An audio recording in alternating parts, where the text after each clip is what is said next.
Hey guys, and happy holidays. This is Team 2 Bananas, the team captain Brandon, coming with you with the chilled deck, red yellow. Pretty good deck. I've been play testing it for the last couple of days now, which is why I haven't posted up another deck video, because I want to make sure this deck was very well built and thought through. I want to make sure those 50 cards. I do apologize that I'm using the crappy camera work, because the person who normally does it here is not here today, so it's just me. I want to make sure this deck was up before Christmas. Also, we're doing a giveaway at the end of the video, so if you want to skip to about the last couple minutes or so of the video, you can. But if you do want to see the deck profile, here we go. It is chilled.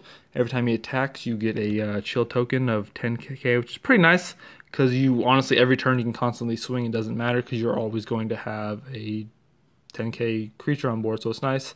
Wakens at 6, it makes him pretty good off that. On the other side, he gains 5,000 during your turn. And like every later, he draws a card. Also, when they attack, it still gains the token, so it's pretty nice. You want to awaken as quickly as possible, but you don't have to, because you're always going to get the tokens out anyways.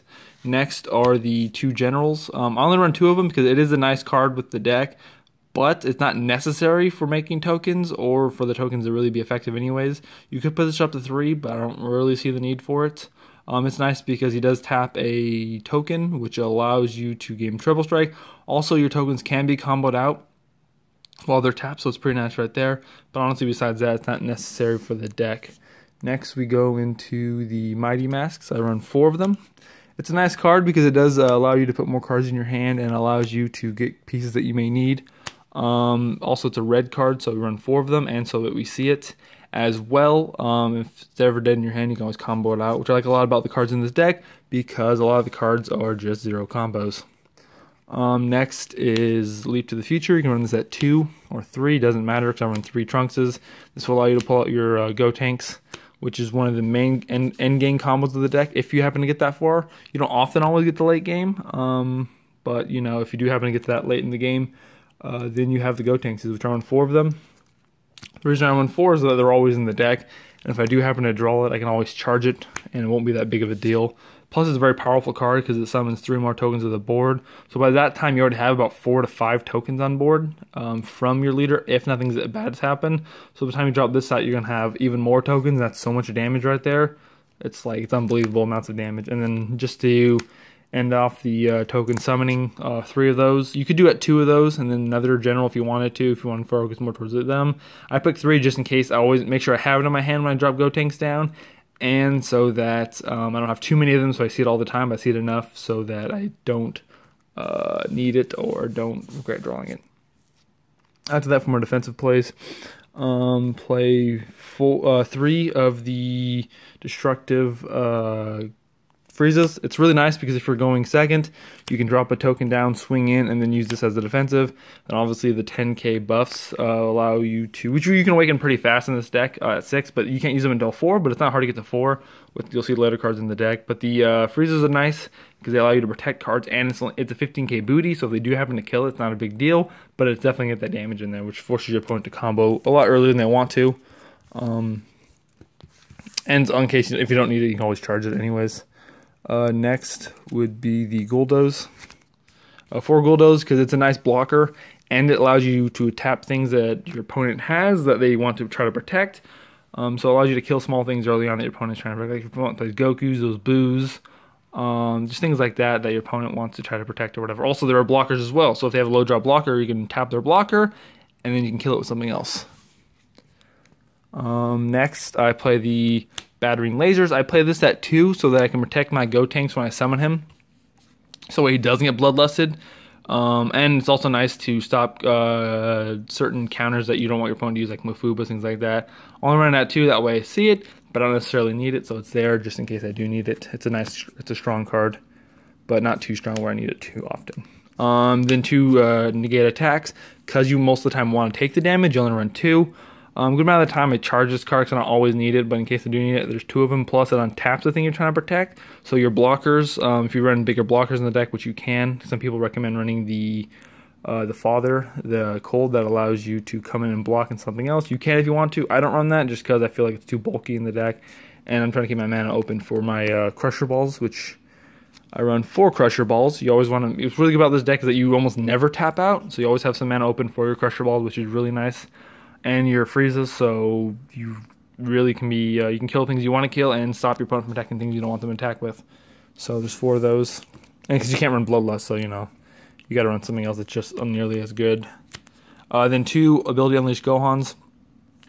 I only run this card at 2 because 2 more than that I see it too often. I don't necessarily need this card because I'm trying to play other combo pieces to build my board. But in case I need more hand or a little more damage, this card's really nice. But I don't necessarily need to see it, so it's at 2. I guess you could run this at 3, tweaking some things around, but I just see him at 2 as a good card. Next, 3 Ultimate Gohans. I love this Gohan a lot just because you can consistently drop him early game, and you can, since you're awakened so early, you can easily get your hand back above 4, so it would protect him from cards that destroy lower cost cards. You can drop him probably turn 2 if you go first, and turn 3 if you go second.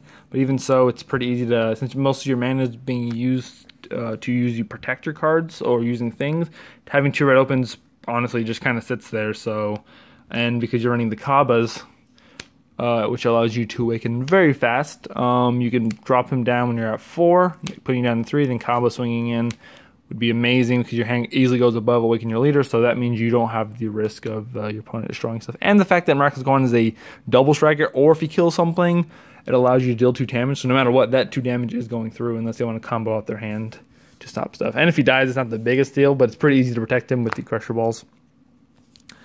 Next is the 2 Mecha Friezas. I run this at 2 just because I don't always need board destruction, but if I do need board destruction, I have him. And he has dual attack double strike, so it's pretty nice to be able to summon him and just do a shit ton of damage unless my opponent wants to try to protect certain things. And I only run him at 2 because I don't always need him. But for a little bit more board removal and for a little bit more damage, I run the Destructive Champa. He's in there just as a just in case my opponent swarms the board with certain tokens, or if they have a bunch of small stuff or blockers, things like that. It blows up everything with 15,000 or less, and has triple strike. Also, one thing about the Mecha Frieza I notice a lot of people don't realize is that the double strike happens regardless if you discard a card or not. It is 2 different effects. Yes, it is the same auto, but it's 2 different effects. So if you don't discard the card will still gain the double strike, which is pretty nice. And the Champa's pretty nice because he's a triple striker, especially on turn 6. So you have 2 triple strikers in the deck, which honestly, swing with a Kaba, put your opponent down and swing that, all that damage right there. This deck does a crap ton of damage. That's really like about the deck. You can always drop this out for other pieces you don't want, honestly. This isn't a mandatory card. I just like Champa a lot just because he's triple strike and because he's kind of like a card people wouldn't really expect nowadays anymore. But the giveaway we're talking about is that if we reach 100 subscribers by January 4th, I'll give out these 4 Vegetos, obviously, just so you can play them. But you will also gain these repeated Force Vegetos as well. So you gain all this if you do happen to get 100 subscribers. All you have to do is like this video, subscribe, and comment on the bottom. And then I'll do a random raffle, random generated on the end of January 4th and January 5th. I will send the cards out. All I have to do is message you, ask for the mailing address, and I'll send all that stuff out. But if you happen to hit 200 subscribers, instead of getting those basic repeated Force Vegetos, I'll give the person who wins 4 SPR Vegetos instead. So you'll get the Lightning Vegetos thrown in with anything. But you'll also get, if you get 200 subscribers, you'll get these SPR Repeated Force Vegetos. Pretty nice. All you have to do is like and subscribe and comment on the bottom. But let's say hypothetically we get 500 subscribers by then. I will also throw in this Ultimate Force Vegeto. So you'll get the 4 Lightning Speed Vegetos, 4 of the SPR Vegetos, and this beautiful Ultimate Force Vegeto. And all we have to do is reach 500 subscribers. Is it likely? I don't know, guys. But Merry Christmas, and we're signing out.